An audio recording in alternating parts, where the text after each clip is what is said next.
in this class we will discuss source models. So when I say source models, that means how do we model the source, earthquake source actually. So like what is the mathematical model that can explain earthquake source spectrum or earthquake? If you would record an accelerogram close to the earthquake source, then how would you explain that accelerogram close to the earthquake source? That is the point. So that affects the, that means how do are we going to explain that how earthquake is nucleated or earthquake was generated. So these are again physics based mathematical models. So as I said, in case of applied mathematics, mathematics is always used to represent a physical phenomena, right? So this I already discussed a little bit, that we work with stress tensor, that traction and stresses I discussed, I think in the third or fourth class. So in this case, you may see that notation would be slightly different, but the concept is essentially same. So when we discuss about any displacement or velocity, whatever we measure at a particular location in case of earthquake motion, it is a time dependent phenomenon, right? Before that, in the previous lecture, I don't know which lecture it was, third or fourth lecture, we discussed those stress, strain, and the plane of maximum shear and all these things. So those were more sort of static phenomena. But when we measure a displacement, as you know, these are dynamic phenomena, so they depend upon time, because your acceleration trace or whatever ground motion you record is changing with time. It is a function of time.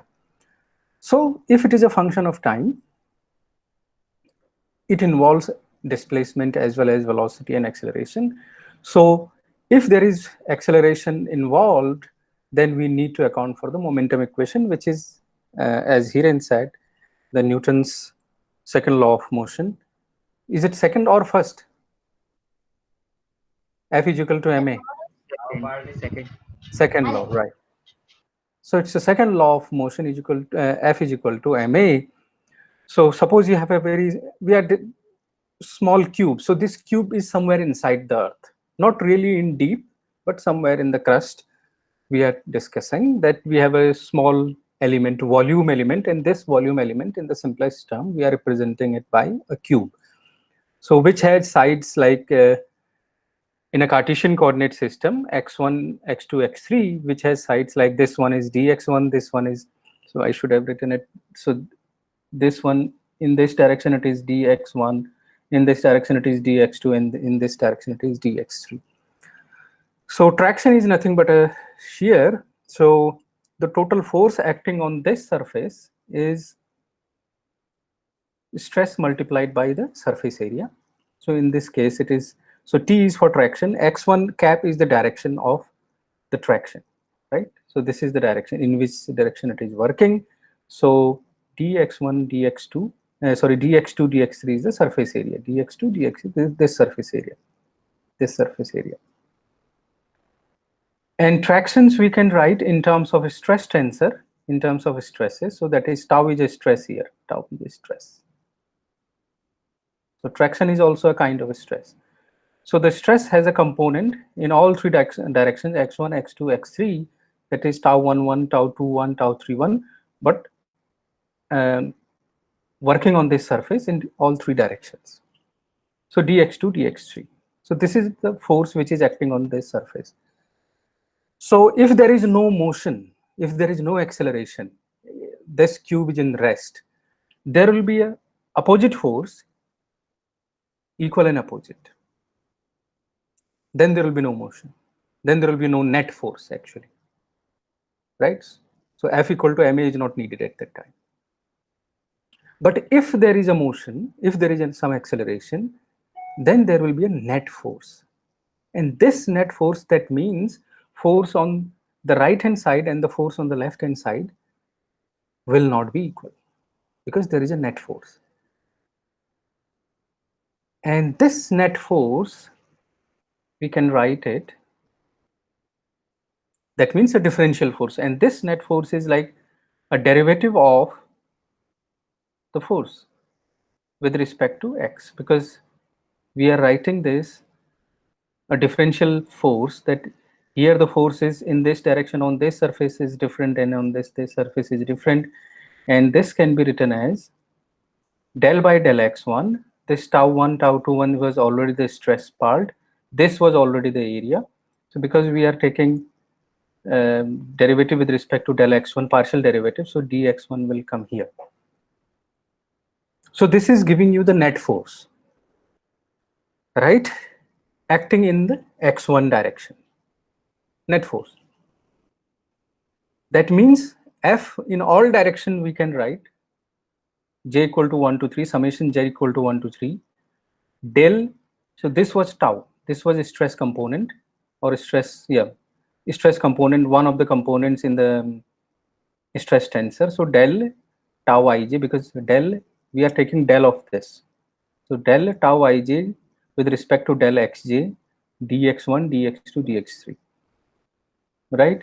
So this del operator is replaced by just by this del j. So del j means del by del xj of tau ij, dx1, dx2, dx3, right?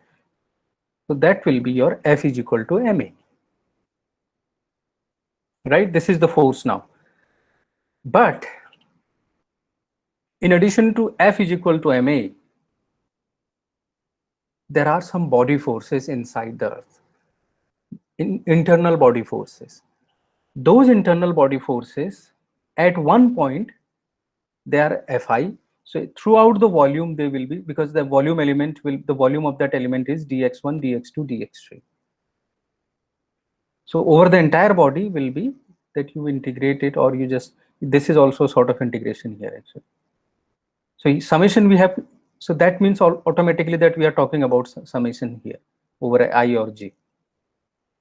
So Fi, summation over Fi or integration over Fi dx1, dx2, dx3. And mass you already know, if this is the volume and this is rho is the density, so mass will be density into volume.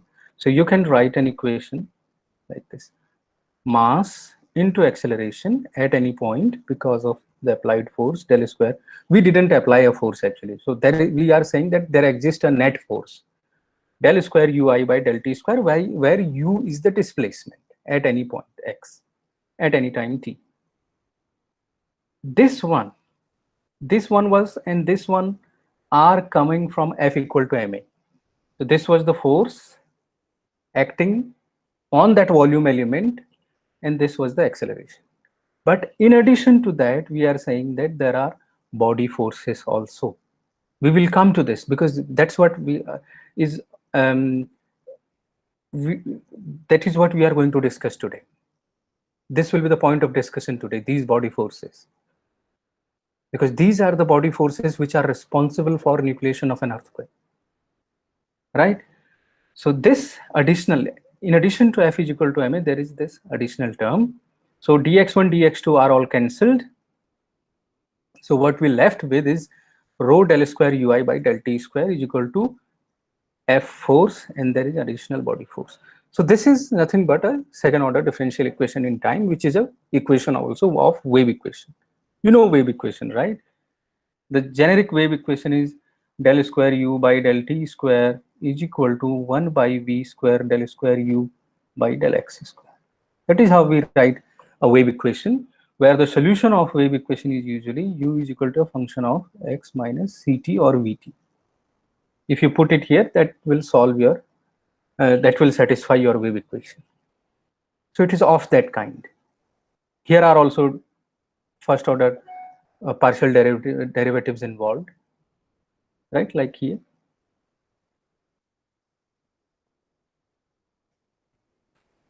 This body force comprises gravitational force because of the mass, as well as some source forces. These source forces are responsible for nucleation of earthquake. Usually we neglect the gravity force, because we usually in earthquake science we neglect gravity forces, but at very, very small frequencies those gravity forces are also present, and we observe them in the accelerogram also. But in common seismology, in general seismology, this portion is neglected because it is very small. It doesn't play much role in wave generation or disturbance generation. So you see, this is a homogeneous equation. Equation 1 is a second order homogeneous. Is it a homogeneous equation? Differential equation? Is it a homogeneous differential equation? No, it's not a homogeneous equation. If f is equal to 0, then it is a homogeneous equation. If you still remember homogeneous and non-inhomogeneous differential equations. Because of this force term, it becomes an inhomogeneous equation. So when we solve wave equation for P and S wave velocities, you will see when I will discuss P and S waves, we ignore this term. So the solution of P and S velocities are always taken when we are far away from the source. That means that the source has already generated earthquake and we are observing just the seismic waves. So when there are only seismic waves, when you are out of the region of the source, where you don't know where this seismic wave is coming from, then if you solve this equation, it will give you P and S wave velocity. But if this term is there, then solution of this equation is not that easy. Solution of this equation will have a particular integral. And how do we solve an inhomogeneous equation? It has two components, this solution. Can anyone tell me what are these two components of inhomogeneous differential equation? CF and PF. Sir, CF and yeah, CI and P. Complementary and CI. and Particular integral. particular integral. So first we can solve. So when we put f equal to 0, then it is fine. It is a homogeneous equation. But in order to compute the particular integral, you need the form of f. The form of f means you should know how f looks like. So in mathematics, whatever you have done, there are some well-defined analytical functions of this f. It will be a sine wave, it will be a cos wave. You must have seen this in your mathematics. That this f is sometimes is a cos function, sometimes it is a sine function, or some other function which I am forgetting, an exponential function, for example. Right? So if you know the form, the analytical formula of f, then you can solve it. But if you don't know it, then it is very difficult to solve. At least you cannot solve it then analytically. What you can do, that you can solve it numerically. So in case of P and S wave, determination of P and S wave velocities, we assume that f is 0 out of the source, because it is a source term, so we will worry about it only when we are considering the source. So when we solve for P and S wave velocities, you can compute velocities from this equation. That we will come when I will discuss P and S waves. So then in that case, only this portion is considered, right? But we are not discussing that point. We are discussing this case about the source term, when there is a force existing at the source, and that force is responsible for your earthquake. And then the waves are generated.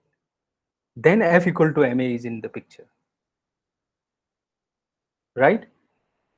And as I said, in order to solve this differential equation, I'm not solving a differential equation here. My aim is to give you an intuitive understanding how these equations are solved, and the solution what we get, how they are important, because solving this equation is very difficult.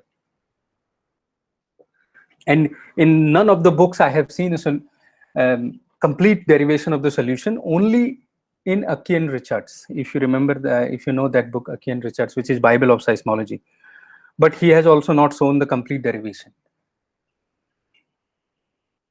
So I want to give you an intuitive understanding how we arrive at the solutions. And the solution which we get, they are important for us. They are important in engineering seismology. Okay. So this is the equation what we are interested in, right? So this was force thing, the usual F is equal to ma. This is your MA thing, and this is the force which is responsible for that disturbance at the source. Now, as I said, that we should know the form of the Fi. Then only we can solve it. But usually we don't know this Fi in practice. So what we do, the simplest thing which I told you yesterday, is that if I assume that my Fi is a delta function, these are simplest unit impulse. If my force is a unit pulse, impulse function, sort of delta function, then I can solve this equation, because now I know that my force is a delta function. And then once I know this, then I can compute for any forces, as we discussed yesterday. So once I know what will be the solution of this equation, solution means the value of u, because we have to solve it for u.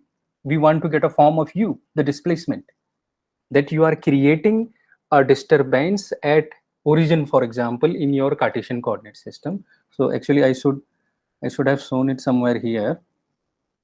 You can read this. Actually, I would have written it somewhere, that if you have a Cartesian coordinate system, you have created, suppose, like, so this is your Cartesian coordinate system. Okay, this is x1, this is x2, this is x3, for example. So this is your source at the origin. So if I'm applying this force Fi at this origin, what will be my displacement at any position x and at any time t? And my origin is x0 and t0. So the disturbance, the earthquake is occurring at x0 and t0, which is in this case our origin, and we are measuring the displacement at any where your receiver or your sensor is installed, xt. X means its position, t means at any time t. Right? So if I put a impulse, a delta function here at the source, then what will be my u at your receiver location? So then you can solve this differential equation. And when you solve this differential equation, then you will get uxt. And this uxt, what will you call this? Earth's response to your delta function, or Earth's response to a unit force. Right? So you can call it Earth's impulse response also for a unit force. In seismology, this is called Green's function. In seismology, when your force at this location is a unit impulse, the displacement or the response of the Earth which you compute is your Green's function. Or in a simple other words, you can call it impulse response of the Earth. So on what parameters this impulse response will depend? This will depend upon the velocity of the seismic waves in the medium, density, and some other complicated properties. But in seismology, in elastic properties, only we consider, as long as we consider the Earth is behaving in an elastic manner, so it is usually velocity and density. So that means you should know in Earth the velocity and density at different depths. You should know how the velocity and density varies within the Earth. Once you know, then you can solve this differential equation in each layer depending upon the velocity. And then you can compute the impulse response. So that is the way of computing empirically, numerically. If you have an impulse, you can compute the Green's function or the impulse response of the Earth. Once you know the impulse response, now the forces of any form, you can simply apply this convolution theorem and compute the Earth's response for any kind of forcing. Right? So that is what is written here, whatever I have written here, you can see. So that is what I'm essentially saying now. if your force has any form, x, fj, x0, t0, any form, this is the force now, and gij is the u, gij is still the Green's function, which is actually u when your force was impulse. So when your force was 1, so you can write when your force was 1, this fj was 1, u will be just gij. So when your force was impulse, the displacement observed at any location x was just your Green's function. Okay. And if this force is other than the impulse, then you can simply write it. Here also will be summation will be involved. Gij xt fj x0 t0, because gij is your impulse response function or Green's function. So this Green's function is very important in core seismology. Very important. The entire simulation of physics-based simulation of earthquake motion, earthquake displacement, is essentially solving the Green's function. Essentially, you solve this equation. Actually, not this equation. The equation which you solve, I will solve it in the next one. So Gij is called Green's function, and it depends upon the Earth's properties. What are these properties? Velocity and density. Now, the problem is the earthquake on a fault is modeled as a slip. As we discussed in the last class, that on a fault you have it, a fault plane, and the slip is modeled, the earthquake occurrence is modeled as a slip. Slip means the displacement, there is a discontinuity in displacement. So displacement is not continuous across the plane, right? Across the surface. In one direction it is like this. So for example, so the displacement is nothing but, as we saw, that if these were two faults at this location before the earthquake, after the earthquake this position has come here, or this one has come here, somewhere here, right? So we see that this is the displacement. So the displacement there is measured as slip. So there is a discontinuity. So what now the question is, can a force, a point force acting on a point, create such sort of slip? No. If there will be a single force at one point, it will be giving you continuous displacement. You are applying force, suppose you are applying force on a box or at any point. So this box will just keep on moving. So which type of forces will give you this opposite sort of displacement? One point is moving in this direction, another point is moving in this direction. So there is, because displacement is a vector, keep in mind, right? Displacement is a vector. So if they are in the opposite direction, that means there is a discontinuity in the displacement. One is in the positive direction, another is a negative direction. Take it like this. So which kind of forces will be producing that sort of slip? Because one force acting on a point cannot give displacement in opposite direction. If you are applying force in one direction, it will keep on going in this direction. If you apply from this direction, it will keep on going in this direction. So force acting on a point, one single force cannot give you this sort of displacement. So that means you should have a force couple, right? You should have a force couple.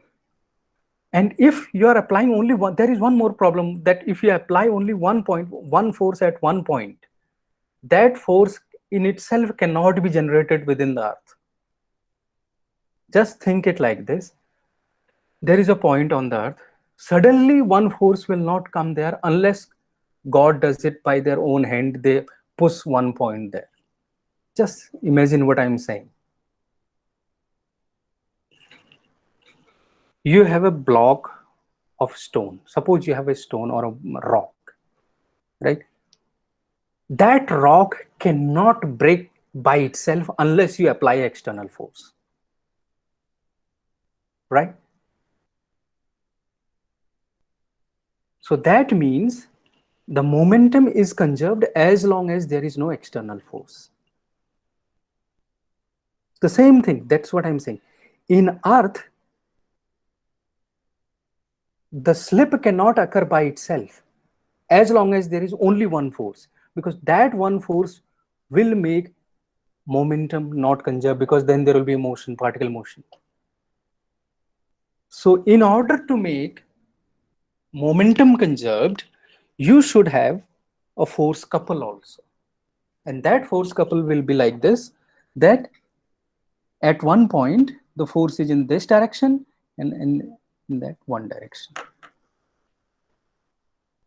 So that will keep the momentum conserved. Linear momentum will be conserved in that case. Right? And this sort of forcing can generate a discontinuity in the slip also. That in one direction, the slip will be in this direction, and because of the other force, the displacement will be in the other direction. At the same time, momentum will be conserved. So when there is an explosion, whether it is a bomb explosion or nuclear explosion, it is like this actually, that forces are acting in the opposite direction. Still they are breaking. It's not like that a nuclear explosion is not breaking. It is breaking, but the forces are in the opposite direction, the momentum is conserved. If momentum is not conserved, where you are observing this blast, the entire mass will move. Or this couple can be like this also. But the other possibility is that the forces are acting in opposite direction, but they are separated by a distance, d. This is also one couple. That can give you a slip. This can also give you a slip, this sort of forcing. See how people have tried to physically model how earthquake would have occurred, how the slip will occur, because one point cannot give you a slip. If that one point will give you a slip, then that entire block of mass will move.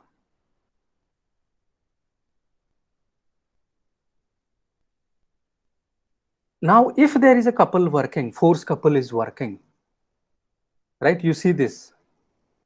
Now, there is still a problem with this model. What is the problem with this model? Can anyone guess? It will rotate. It will rotate. So that means angular momentum will not be conserved. So in place of slip, this linear slip, what it will create? A torque. So in place of slip, that material should rotate, but it doesn't happen. We observe slip. So that means there should be an opposite torque which will balance this. And that's why the earthquake models, it is like this. At one point, it is acting in this direction, and at the same point, one couple is acting in the opposite direction so as to balance the torque. So there will be no, such that there is no rotation. This model of forcing, which is generating earthquake slip at one point, I'm again discussing at one point. At one point, this model that there existed force double couple. This is the basic model, and it has been able to explain most of the earthquakes so far. That there is a double couple forcing. This double couple is interesting. So if this is a forcing double couple, there is no single force. That means this equation has to change now. This equation 5. In place of Fj, there is a double couple, which is two forces are acting in opposite direction, equal and opposite, but separated by a distance d. So we write this Fd. Fd is nothing but a moment. So what we write, that we define a moment. And since in a Cartesian coordinate system, we can orient those different forces. You check the book of Peter Scherer or any other book in seismology, you will see very nice plots of different moments. That if, so we can write it like Mij. Mij means in the Cartesian coordinate system, the force pairs are pointed in the I direction, like they are like in this I direction, and they are separated in the in the perpendicular direction. So they are separated in J direction. Similarly, they can be MJI also, like MIJ. So you will see that they will form 9 components. And these 9 components in the Cartesian coordinate system form what we call moment tensor. So it has components M11. M11 means this kind of forcing, that there is no separation. Force is also in X direction, and the separation is also in X direction. Other possibility is that force is in X direction and the separation between these two forces in Y direction, right? So this we call moment tensor. Now interesting thing is, if there is the angular momentum is conserved, that means Mij and Mji should be equal. If this is, just try to satisfy yourself why I'm saying that, means M12 and M21, the double couple, they should be equal. Otherwise, if they are not equal, there will be a net moment and that will create a torque again. So that is what we call moment. And equation 5, now we can write it again: displacement at the observation point, Green's function multiplied by the force, same thing, your force minus the separation between the forces. So Green's function, because now the forces at the point, they are slightly separated by a small distance d, so your Green's function will change according to the position of the observation and according to the position of the source also, because it is the property of the Earth. So if either the source is changing or the observation point is changing, Green's function will change. This is the Green's function. So where you can see x and t, that's why g is a function of x and t. X and t are the position of observation. There are 2 points as I showed here. x0, t0 are the position of the source. X and t are the position of your observation point. So at that, so that's why g is a function of xt and x0, t0, both. It is function of observation point as well as function of source point, multiplied by the force which is at the source, so which is only a function of x0 and t0. Gij will be again, observation is at the same location, but the 2 points are slightly displaced now, so that is by d, and the force is now at x0, t0.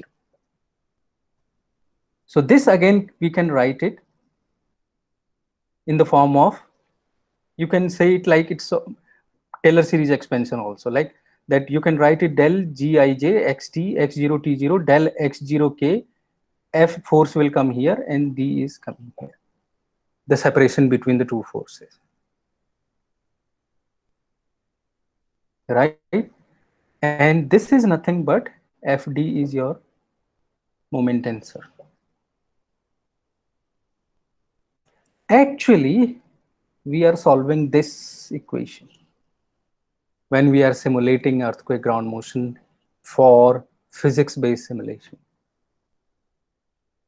That you know this is your forcing moment, because there is no point force, so there is always a moment acting, and this is arriving because of the differential nature of the forces del Gij by del x. So what will you do? You will determine the empirical Green function first, not empirical, sorry. You will determine Green's function, and then you will take the positional derivative.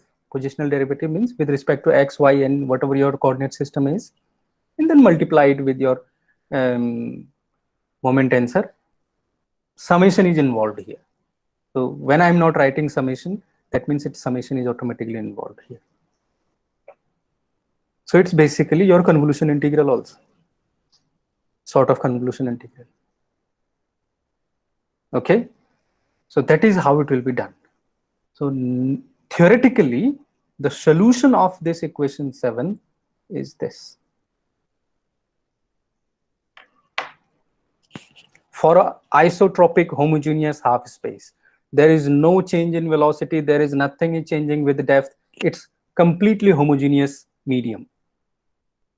Assuming a completely homogeneous medium, that's why I said if your medium is complicated, velocities are changing, densities are changing, then numerically you cannot solve this equation 7. Theoretically you cannot solve it. What you can do it, only you can solve it numerically.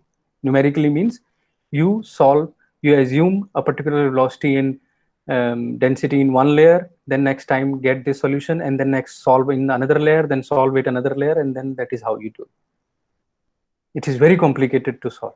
So assuming that the medium is homogeneous and isotropic, that means the velocity is not changing with respect to space, the density is not changing with respect to space. Everywhere the velocity and densities of the waves are same.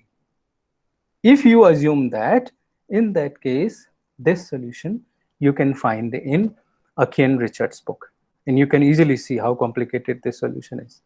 It is depending upon rho, it is depending upon alpha and beta, where alpha and beta are, alpha is the p wave velocity, beta is the shear wave velocity.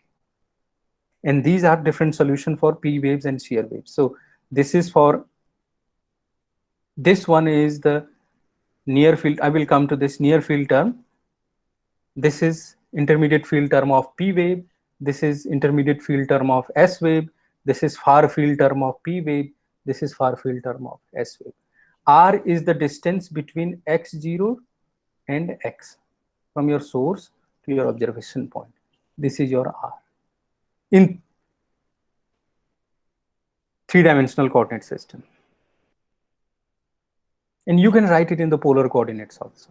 So many solutions are for this, mostly the solution are for this are in polar coordinates. So that polar coordinate thing will come in AIP, AIS, we will see it later. So you see that big solution is coming. As I said, we are essentially interested in how is the displacement at your observation point given you have a moment type force at one location. So this creates this moment forcing, this double couple creates the earthquake. So the form of your force, which I was telling that you don't know the form which has created the slip, is a double couple. Before solving the double couple, the solution for the double couple, you should know the Green's function for the unit force or for the impulse response. If you know this, then you can compute easily. So that means when you have G, you know G, then you can compute it for MJK, for any type of forcing actually, any type of forcing. Then you can compute displacement. This is the concept of simulating ground motions also. That if you know the moment tensor, and if you know the Green's function, you can compute displacement. This is the idea of simulating ground motion. So now we come here. So complete wave solution we have seen, and we will see again, and how this complete wave solution is used in engineering seismology. Now we are going to see this. So the whatever idea we have discussed so far, whatever we discussed everything in terms of a point, right? Green's function is the impulse response, that is the force acting at a point. Similarly, this moment thing, the double couple forcing, one couple cannot be there, because if one couple will be there, it will allow rotation in the source zone in place of slip. So the linear slip will not be there, but there will be a rotation. But all the earthquakes people who have observed so far, all the earthquakes which have been observed so far, they haven't observed rotation. There is always a linear slip. So in order to avoid that non-conservation of angular momentum, you should have a double couple, equal an amount of moment, equal and opposite amount of moment, so that the angular momentum is conserved. Then you can still have some slip. But all these double couples are working at a point. Keep this in mind. They're still working at one point. Right? So all the simulation studies are based upon the point source. And the approximation of point source is very important. So when you are far away from the sources, the distance is more than the dimension of the source, the distance between the earthquake source, for example, if this is your earthquake source and this is your seismometer at some distance r, if this r is greater than the dimension of the source, where L is the dimension of your fault or your area of the fault or whatever it is. In this case, you can call it a length or dimension, anything. So if you are far away from this, if your distance is so much greater than the length of the fault, that you can consider that source as a point source. Right? And another point is also that if your wavelength is very much large in comparison to the dimension of the source, wavelength of the wave which you are observing is big, so much big, that means low frequencies, very low frequencies, then also you consider it as a point source. Now, so far you have studied seismic moment as a fixed quantity. What did you study? You say that m0 is equal to mu dA, where d is the average displacement, a is the area. Right? So one more thing I want to clarify. So the solution which we have derived here, we are interested only in this. So we are not interested actually at the moment how exactly this is solved. So if you want to see that how this equation, the solution is reached, you can check it in Aki and Richard's book. It's explained there, but it is still complicated, very complicated. Okay, so the point of giving this entire reading here was to give you an intuitive understanding that how we arrived at this equation, these equations, because suddenly if I show you those equations, then you will see where did you get these equations from and how this solution came. So this solution is nothing but the solution of this elastodynamic, we call this elastodynamic wave equation. And when we are interested in simulation of ground motion, we actually use this equation, this solution. Right? So you see already in these equations, your m0, this is your seismic moment actually, is function of time. You see, this is becoming function of time now.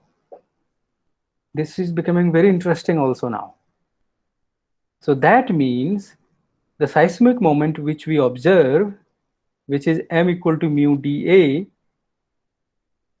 this is the final moment after the earthquake, the total moment. But at one point when the earthquake is occurring, so this moment, you see, this moment is a function of average displacement, right? So average displacement, what they do, that they measure the displacement at all locations on the fault and then they compute average of it. So this is the average of displacement on the fault. But ideally at one point, this displacement would be a function of time, right? It will increase with time. Slowly it will increase with time. And this slip increase or this increase in slip with time will depend upon the rupture velocity, slip velocity, that how fast the rupture is occurring. That's where the concept of rupture velocity is coming. Right? Or slip velocity actually. They are almost equal, rupture velocity and slip velocity. So at one point when the earthquake is breaking, just imagine at one point on a fault, because we are discussing the point. So at one point when the earthquake is breaking, so the slip is breaking, the slip is occurring at that place. So this slip will not occur in 0 time. No, it will not happen. It will take 0.5 second, 0.1 second, 0.2 second. It will break with time. Once the entire earthquake has occurred, entire fault has ruptured, then it will be the final value. So that final value is your this final seismic moment, which we call scalar seismic moment. Otherwise, seismic moment is a function of time, because the displacement or the slip is function of time. It is breaking slowly with time. The rupture area of the fault is also a function of time, because you will know after the entire earthquake that how much area has ruptured, how much fault has broken up, right? So all these are functions of time. As you see here, in the beginning, when the earthquake started here, the slip was that much, then it broke that much, then it broke that much, then it broke that much with time. So the moment will grow with time.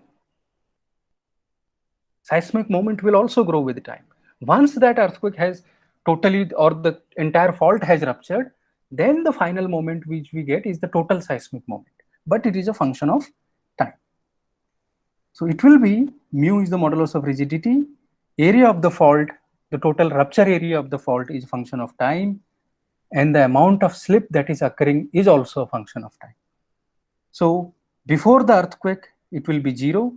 After the earthquake, the final seismic moment will be equal to the final seismic moment m0, after slip has finished every place on the fault.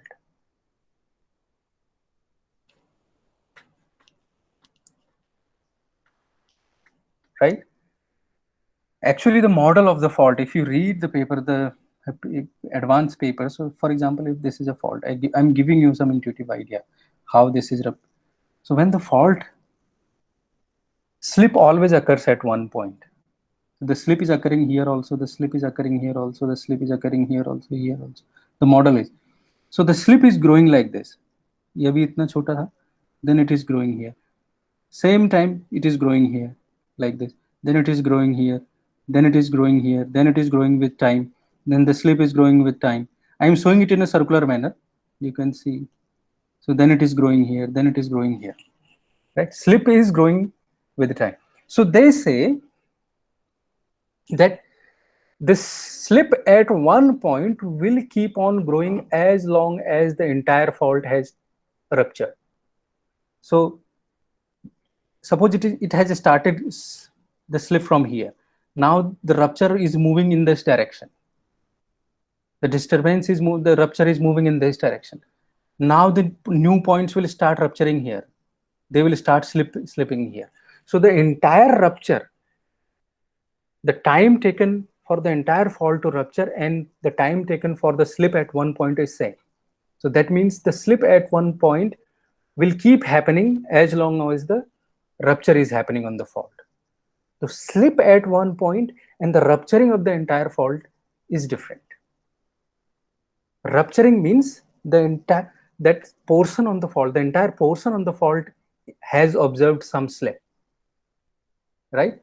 The spatial distribution of slip is actually rupture, total rupture on the fault. And the slip at one point is this thing, how it is breaking at one point. Because we started from the point source. So we are, all these things, the breaking is at one point, at individual points. And then these individual points will grow. And when they grow, this growing is the rupturing of the fault. And this growing will also depend upon what we call the rupture velocity. We will come to this. So that was the solution of the wave equation. And this solution of the wave equation depends that the medium is infinite. Everywhere it is the same medium. It is homogeneous. It is isotropic and in 3D, and in 3 dimension. Isotropic means there are no changes with respect to angle also. Right? So this I have already explained, that this is the displacement. It has terms now. This is called near field term or a near source term, close to the source, when you are very close to the source. It depends upon the seismic moment, as you can clearly see. This is called intermediate field for P wave. Intermediate field for P wave means, because here are P wave velocities involved, you see dependence upon distance also. And it is dependent upon m0 again. Actually, this term is dependent upon the integration of m0. You clearly see this is actually this portion of near field term is something related with the static changes. Static changes means the final changes. Earthquake came and then finally it broke like this. Static changes. Static changes means final minus initial. Right? So this near field term, because we see m0 is a function of time. Mu d function of time, area function of time. If I integrate it over the entire time during which the earthquake came, m0t, what it will give me? The total m0, right? So you see the total, it is integration over the entire time. Integration over m0 over the entire time.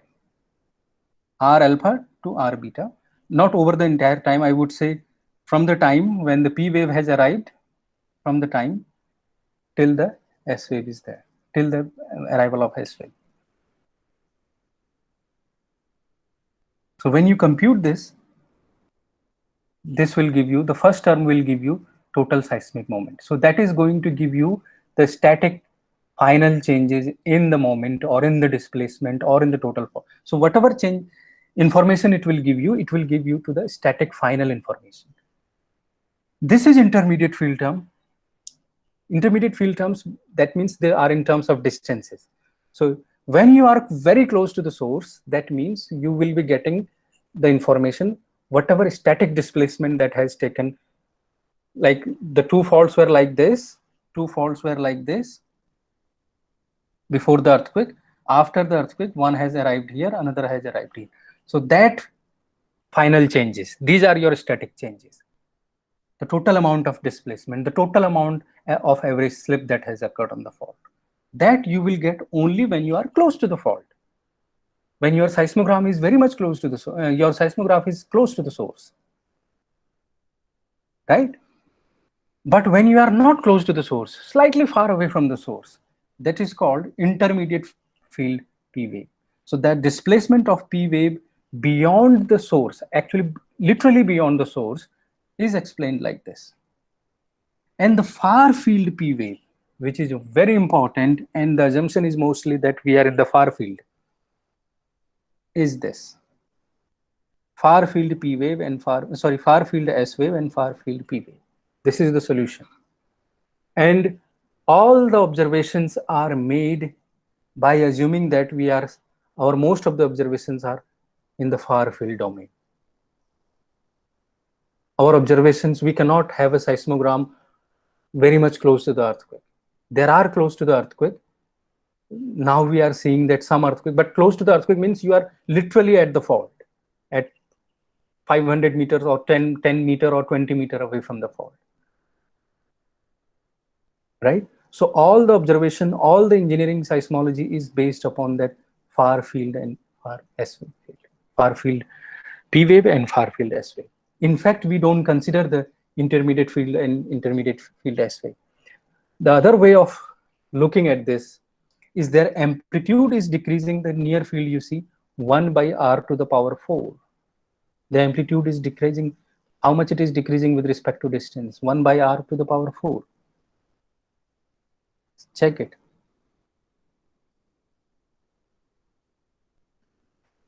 So if you are at 10 kilometer distance, for example, from the source, only these terms, or 20 kilometer away from the source, only these terms will be dominating. These terms will become almost negligible, because 1 by 10 to the power 4 and the other is 1 by 10 to the power 2, the intermediate one, and the next one is 1 power 10 to power only 10. So only this term will dominate. This will become almost zero. 10 to the power minus 4. This will not become 0, but it is still small in comparison to 0.1. And in fact, very rarely we make observation that close to as much as 10 kilometer distance. Most of the observations are so far away, more than 30 kilometers. They are far away, more than 30 kilometers. So whenever you are more than 30 kilometers away, so the assumption is that what you are observing is mostly the far field part of the displacement. This is, forget about this, 1 by 30 to the power 4. And this one also is very small. So most of our observations are modeled assuming that we are in the far field. This is very important. You see, this is one difference, 1 by r, 1 by r. So this is geometrical spreading coming already now, that the amplitude is decreasing 1 by r for far field P wave and S wave. One another important distinction you would have noticed that the near field term was essentially integration over M0. Essentially integration over M0. So that means the near field term is directly going to give you a total seismic moment, total final displacement, total final moment, because you are integrating it with respect to time. Tau is also time here. Intermediate field terms are directly depending upon time dependent M0. M0 is a function of time. Far field terms, they are depending upon the first derivative of M0. Check it here. They are depending upon the first derivative of M0. This is very interesting. This has very important implications, right? It was depending upon the integration. So essentially the total seismic moment. This is depending upon the time dependent M0. This is depending upon time dependent M0. But this is depending upon the first derivative of time dependent M0. How it is important, how it is interesting, we will see it in the next class. So I wanted to finish at least half of this, but I think I have done half of this. So the interesting part will come here now. So keep in mind, all seismological engineering applications, not only engineer, many other applications also, core seismological applications are assumed that we are in the far field domain. And the simulations, everything is done in this far field domain. This is, keep in mind, this is for far field, right? This is the assumption there. If you are violating this assumption, then, and we don't know if we are violating this, only observation, only the records, the data can tell us whether this assumption is being violated or not. And people are trying to study this. This is active field of research at the moment. So we will see now how the source is modeled after this. Once we see that M0, the far field amplitude or far field displacement of P and S wave, displacement means particle displacement, is depending upon the first derivative of time dependent seismic moment. Right? Now we will see next in next class. It would be slightly complicated, but it is becoming interesting. So please try to follow this lecture again after going over the weekend. Then only you will be able to follow the next lecture, because what I am going to discuss is very advanced topic, very, very advanced topic. It's a very advanced topic. Active field of research. Okay. So see you in the next class. So read it. If you have questions, feel free to ask me. Or you can post it also, as I always say.